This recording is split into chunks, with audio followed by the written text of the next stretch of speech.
Oi, oi, tudo bom? Tudo bem com vocês, pessoal? Olha, a professora aqui de novo. Tô passando para deixar mais uma aulinha para vocês, uma explicação breve, tá? Eu espero que tenham entendido no meu vídeo, né? Vídeo aula que a professora postou na aula passada, tá? Hoje o tema da nossa aula é diferente. O tema da nossa aula hoje é sobre células, tá? Deixa eu até colocar um ponteirinho aqui. Hoje o tema da nossa aula será células, então a gente vai iniciar um novo conteúdo, tá? Eu espero que vocês possam entender, prestem bastante atenção e se precisar, faça anotação aí no caderno de vocês, ok? Bom, eu trouxe para vocês uma primeira imagem que eu gostaria de que vocês observassem essa imagem e aí na casa de vocês me digam, tá?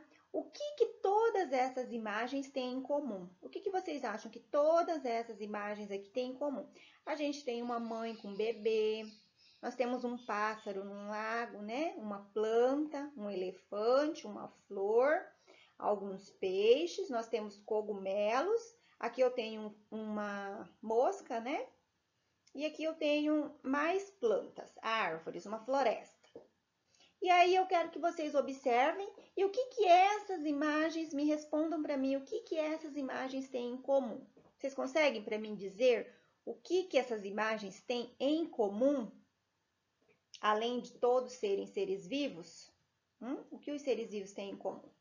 Vocês sabem me dizer? Então eu vou responder, né, que todos os seres vivos têm em comum aqui que nós somos feitos, né, compostos de células. Não é esse o nosso tema? Então, nosso tema é célula. E todos esses organismos que a professora colocou aqui nas imagens são constituídos de células. Todos nós, seres vivos, são constituídos de células, ok? E o que são células? Então, nós vamos ver até no nosso slide. Bom, então o meu próximo slide, ele traz para mim uma pergunta, tá? De que são feitos os seres vivos? De que são feitos os seres vivos? Tá? Então, vocês anotem no caderno de vocês e aproveitem e respondam para mim esta pergunta, tá? A professora respondeu já no slide anterior lá do que são feitos todos os seres vivos. Eu até coloquei aqui, ó, as plantas, ele está dividido entre plantas, animais, fungos, algas e bactérias, que são todos os seres vivos, tá? Ó, bactérias, algas, fungos, plantas e animais. Então, respondo no caderno de vocês do que são feitos os seres vivos, tá? Do que vocês acham que são feitos? A professora já respondeu lá na aula, no slide anterior, beleza? Bom, agora nós vamos falar um pouquinho da descoberta das células, tá? Das células aos seres vivos. Como que se deu essa descoberta das células, tá? Então, aqui no meu slide, ele fala que foi a partir do mundo do microscópio, porque as células, elas são organismos microscópicos, a gente não consegue visualizar elas a olho nu, ok? Então, a gente precisa de algum aparelho que pudesse, na época, visualizar esses seres, tá? E aí, quem que vai inventar esse primeiro microscópio aqui? Esses dois carinhas aqui, ó, Zacarias e Hans Genser. Tá? Zacarias é filho de Hans Genser, tá? Então, filho e pai, eles inventam o primeiro microscópio. A partir da invenção dos primeiros microscópios, tá? Começa, então, os estudos se tornarem mais relevantes para a ciência. E aí, vários pesquisadores começam a surgir nesta época. Robert Hooke, nascido em 1635 e o ano da sua morte, 1703, foi o primeiro camarada a estar pesquisando e descobrindo a célula, tá? Então, a partir dos estudos desse carinha, Robert Hooke, que surge o primeiro termo usado, célula. O que ele vai estar observando? Ele vai observar cortes de cortiça. Essa cortiça é um material de origem vegetal. Geralmente, ele é usado para fazer rolhas, tá? Ele estava observando no microscópio, né, que foi inventado por Zacarias e Hans Genser, e ele observou nessas cortiças que elas se dividiam em compartimentos. Quando ele observou esses compartimentos, ele denominou esse nome de cela, que no latim significa, traduzido do latim, significa células, ok? Aí foi a primeira denominação que vai surgir, então, o uso do termo célula. Essa célula, ela vai significar câmera, tá? Então, quer dizer que, por ser unidades microscópicas, essas cortiças aumentadas lá 270 vezes no microscópio, ele conseguia visualizar pequenos compartimentos, tá? E esses pequenos compartimentos ele denomina o nome de células, tá? Então vão ser os primeiros estudos feitos ali da descoberta da célula. O nome célula foi usado pela primeira vez por um cientista inglês chamado Robert Hooke. Através de um microscópio, ele estava observando cortes bem fininhos de cortiça, que é um tipo de casca de árvore. Hooke viu que a cortiça formava pequenos compartimentos, que ele chamou de cella, que significa câmara em latim. Com o passar do tempo, os microscópios ficaram cada vez melhores e descobrimos que todos os seres vivos são formados por células. A partir daí, nós vamos lá para o nosso próximo slide, vamos ver. Começa então o nosso estudo acerca do termo célula. O que são as células, ok? A célula, pessoal, ela vai ser a menor parte, lembra dos compartimentos? Então, ela vai ser a menor parte que vai compor um organismo, tá? É a menor parte.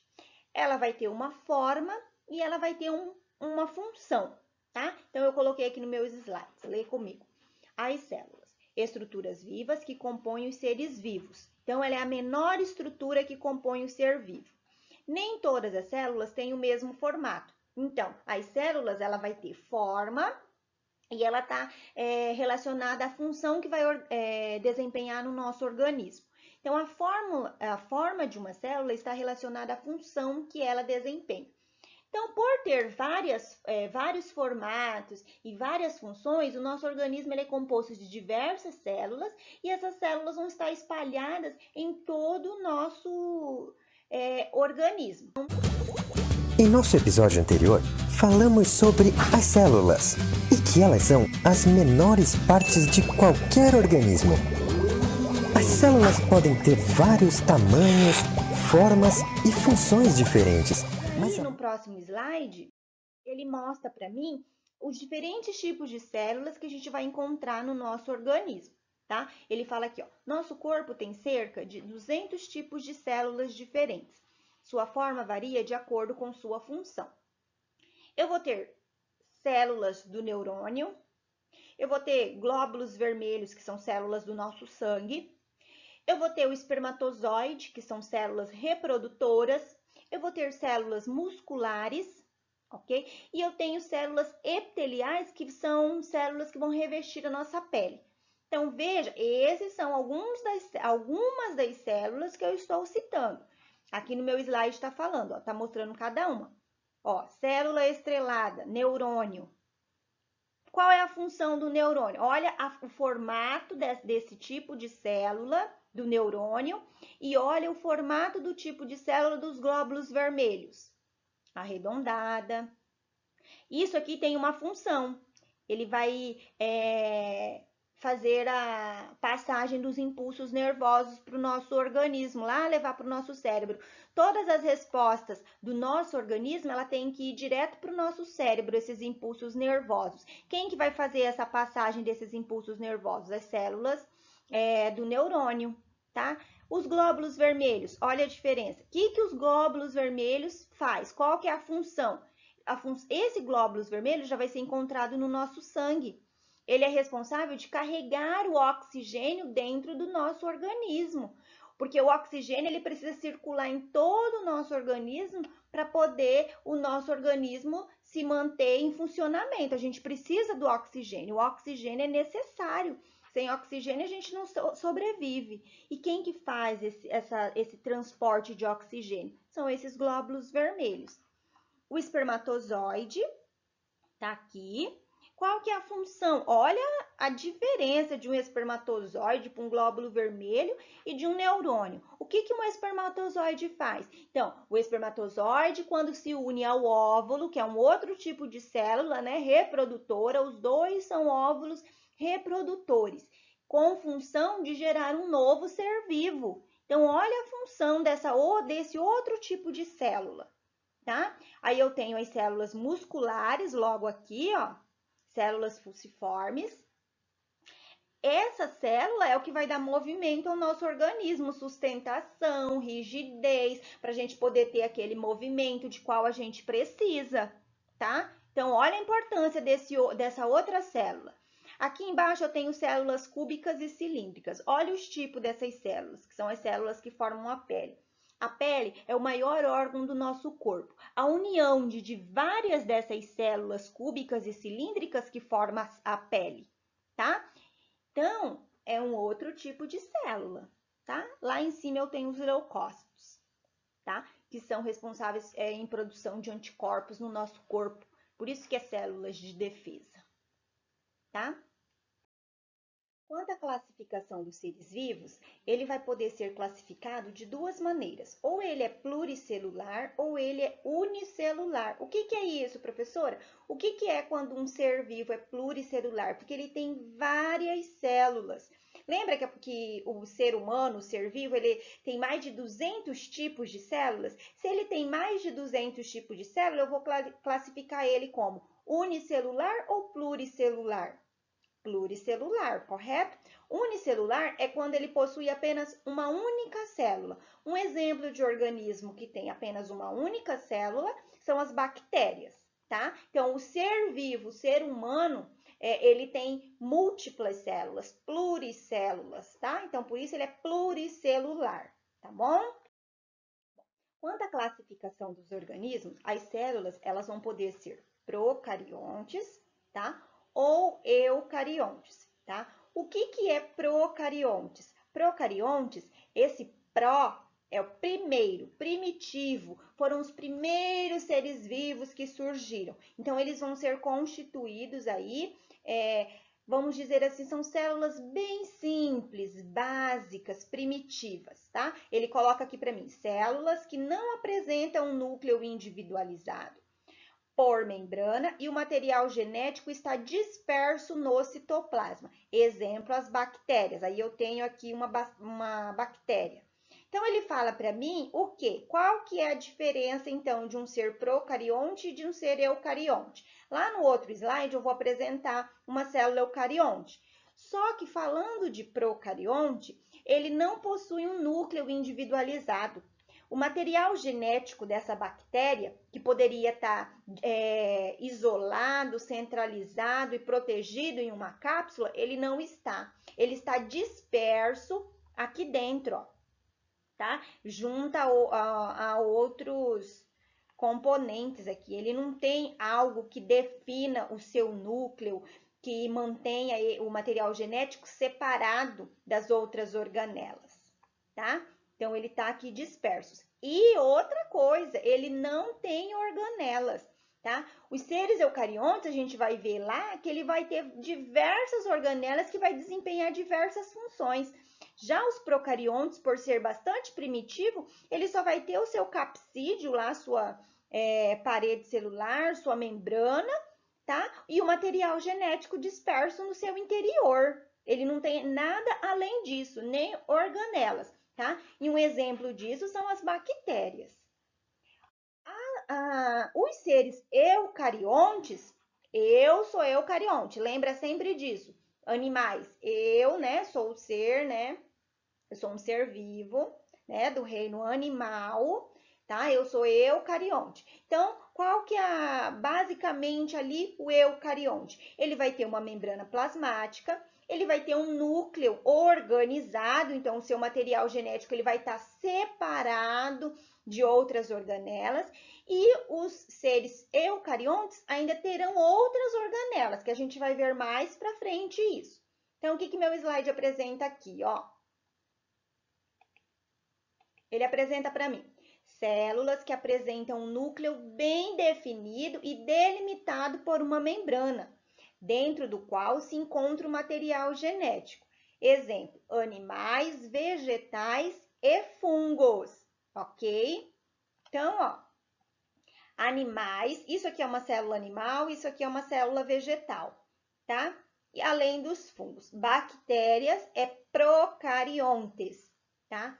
Então, os seres eucariontes, deixa bem claro, ele vai ter um núcleo. O núcleo ele vai ser revestido por uma membrana, onde vai o seu material genético ficar isolado, ele não vai ficar disperso dentro ali do seu capsídeo, da sua membrana, do seu citoplasma, tá?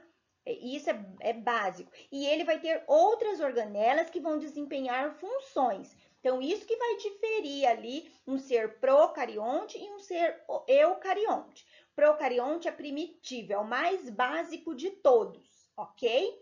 O eucarionte é mais evoluído. Ele vai possuir uma membrana, ele vai possuir um citoplasma, um núcleo, tá? Em volta desse núcleo ainda vai ter um envoltório que vai proteger o seu material genético. Lá no procariontes, o material genético ele vai ficar disperso dentro da célula lá, tá? Que seria, no caso, a bactéria. Células eucariontes são aquelas em que o material genético se encontra rodeado por uma membrana, que o individualiza do citoplasma celular.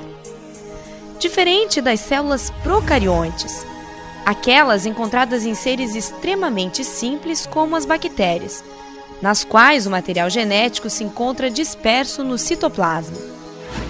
Uma célula eucarionte é formada por 3 partes fundamentais: a membrana celular, o citoplasma, onde estão mergulhadas as organelas, e o núcleo, que contém o material genético. Eu coloquei aqui 2 imagens de uma célula animal. Observem o formato, já comecem desde agora a observar o formato de uma célula animal e o formato de uma célula vegetal, que daí a gente vai ter que começar a ver as diferenças de uma célula animal e as diferenças de uma célula vegetal, tá bom?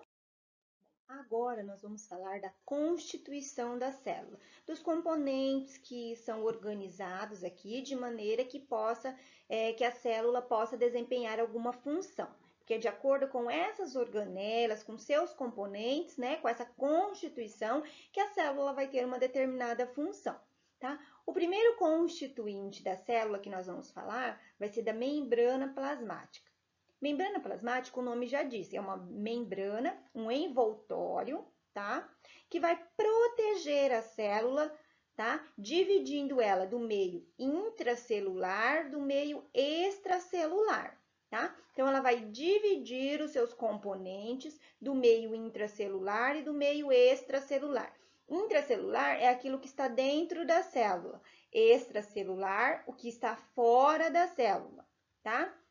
Então, a membrana plasmática, ela faz essa divisão aí, do meio intracelular, do meio extracelular. Além disso, a membrana plasmática, ela também vai ser responsável pelo transporte de substâncias. Professora, transporte de substâncias? Sim, a célula ela vai produzir proteínas, lipídios, né? Diversas substâncias que são para o nosso desempenho do nosso organismo, né? Que tem função lá para ajudar no desempenho do nosso organismo. E esse transporte, ele vai ter que ser feito por meio desta membrana. Essa membrana, ela vai selecionar aquilo que entra e o que sai de dentro dessa célula, tá? Então, é uma outra função importante.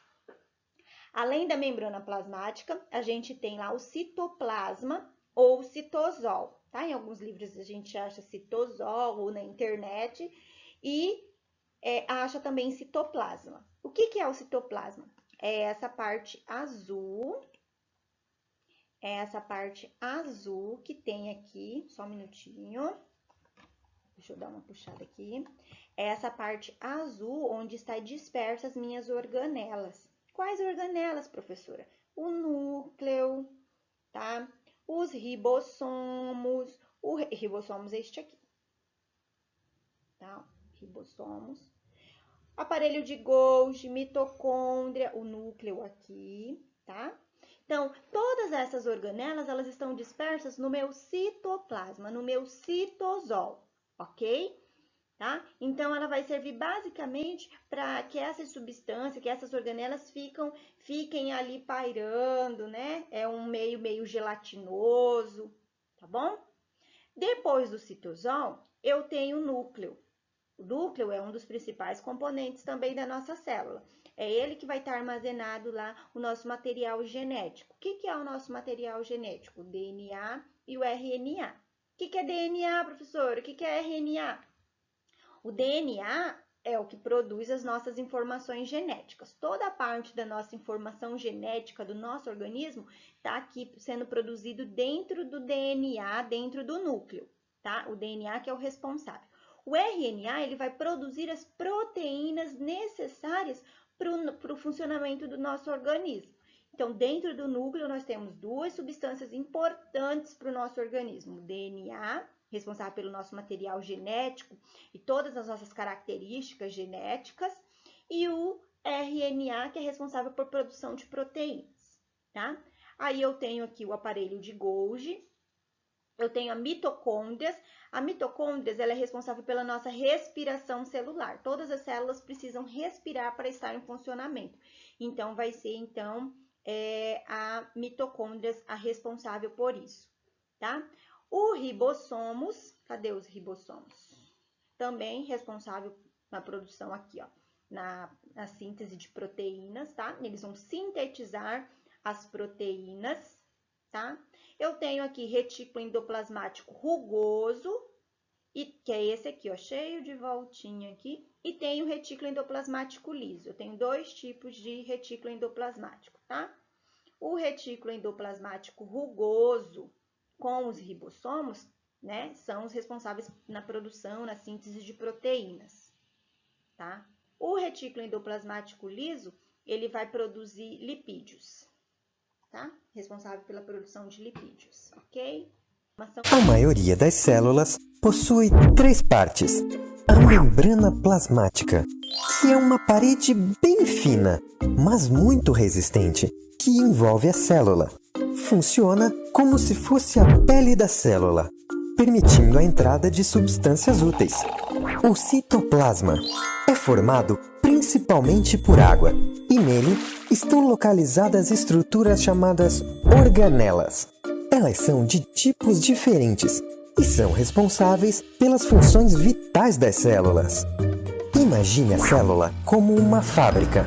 As organelas seriam como se fossem as máquinas. As organelas transformam o alimento em pequenas partes, chamadas moléculas.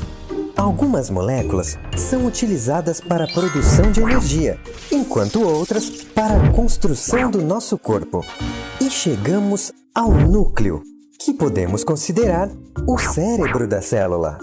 Ele é o responsável pela organização do crescimento e reprodução da célula. É no núcleo da célula que encontramos o DNA, que é o material genético responsável pela transmissão das características de cada ser vivo. Assim como nosso corpo está dividido em cabeça, tronco e membros, a célula se divide em núcleo, citoplasma e membrana plasmática. Por hora é só, pessoal. Sei lá agora uma célula vegetal. Eu tenho agora aqui uma célula vegetal. A célula vegetal, ela já difere principalmente no formato. Olha o formato. A célula animal, ela é oval, né? A célula vegetal, olha a diferença aqui, tá? Então, eu tenho três componentes que vai diferir a célula animal da célula vegetal. Esses três componentes vão ser parede celular. Lembra que lá na minha célula animal eu tenho uma membrana plasmática. Aqui eu tenho uma parede celular. Essa parede celular, ela vai ser constituída de celulose. Como ela é vegetal, lembra? Celulose vem das plantas, né? Das árvores. Então, ela vai ser revestida, constituída basicamente de celulose, porque vai dar um ar mais rígido para essa parede celular. Por quê? Porque como geralmente as células vegetais, ela compõem as plantas. As plantas, elas ficam basicamente no ambiente, né? Então, elas precisam ter mais resistência para suportar, né? Calor, frio, chuva, né? Então, eles precisam ter, essas células, ser bem mais rígida que a célula animal, tá? Então, por isso ela vai ser revestida de uma parede celular bem mais rígida que uma membrana plasmática, e essa parede celular, ela é composta basicamente de celulose. Além da parede celular, a célula vegetal, ela vai ter um vacúolo central, tá aqui. Esse vacúolo central a gente não encontra na célula animal, então são 3 componentes que não tem na célula animal. Parede celular é um, e agora esse vacúolo central, que é o nosso segundo componente que não tem na célula animal, tá? Esse vacúolo, ele vai ser constituído basicamente de água e algumas outras substâncias, tá? E mais algumas substâncias. Essa água vai ser responsável pelo controle hídrico dessa célula. Volta lá, controle hídrico dessa célula. Por quê? Porque essa célula, ela precisa ter uma quantidade necessária de água para manter a rigidez dela, tá? Lembra que a professora falou que ela precisa ser resistente para se manter no calor, na chuva, no frio, né? E geralmente essas células vegetais, elas murcham se não tem a quantidade necessária de água. Vocês já viram a folha quando murcha? Às vezes a gente não dá água suficiente para a plantinha e aí fica aquela plantinha murcha. Então, é o controle hídrico dela que está baixo e ela precisa preencher esse controle hídrico. Então, esse vacúolo, ele vai servir como armazenamento de água para essa célula vegetal, tá? Além desse vacúolo central, outro componente importante vão ser os cloroplastos, esses 3 compartimentos verdes aqui. Então, eu tenho 3 características que diferem da minha célula animal da minha célula vegetal. Então, esses cloroplastos, eles vão ser responsáveis pela fotossíntese da minha planta. Lembra que é um vegetal? Se ele é um vegetal, ele está nas plantas. E as plantas, o que elas realizam de importante para os seres vivos? A fotossíntese, tá? A fotossíntese vai ser a produção do seu alimento, vai ser a captação de luz para a produção do seu alimento. E isso ele realiza através das células que estão nas folhas. E nessas células possuem esses cloroplastos que vão fazer a captação dessa luz, que é importante para a realização dessa fotossíntese, tá? Então, ó, lembrem o que difere uma célula animal de uma célula vegetal: parede celular, vacúolo e cloroplastos. As demais organelas são as mesmas que tem lá na célula animal. Retículo endoplasmático liso, rugoso, núcleo, complexo de Golgi, mitocôndrias, tá? Todos aqueles que a professora citou da célula animal vão conter na célula vegetal. Somente essas 3 que vão diferir uma célula da outra, tá? Fora isso, a professora deixou várias atividades para vocês, tá?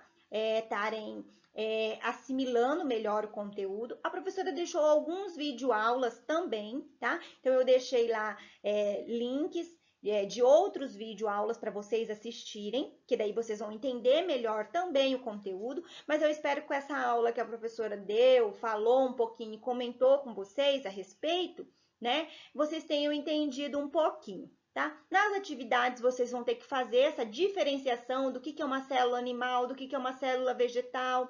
Vocês vão ter que falar de cada organela, qual que é a função da organela tal, da organela tal. Então, se vocês voltarem o vídeo que a professora está falando, vocês vão encontrar essas funções e os demais vídeos que a professora também disponibilizou para vocês. O link também vão ter essas funções, tá bom? Fora isso, eu quero deixar um abraço, um beijo, espero que vocês estudem bastante, ok? Tchau!